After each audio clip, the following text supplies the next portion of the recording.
Kia ora everyone, my name's Alexa Langdale and I'm the Marketing and Communications Manager for Utilities.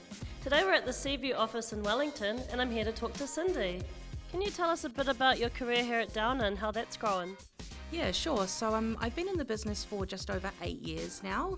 I entered the role in an administrative function, supporting our zero harm teams, and I've grown a lot, learnt a lot of things, and shown off some of the skills that I have. And through that, so many doors have opened here. So after that, I moved into subcontractor management for a few years. I did some support stuff in our project space for delivery management.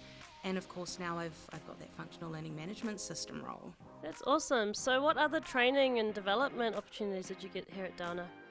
Most of it has been on the job.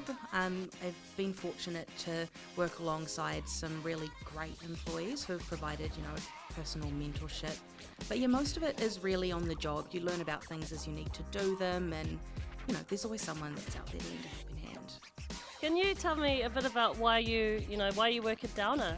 I work at Downer because I feel like, from my experience, that people really care, and there's always something new to learn, something new to do. It seems like the opportunities are kind of endless within this business.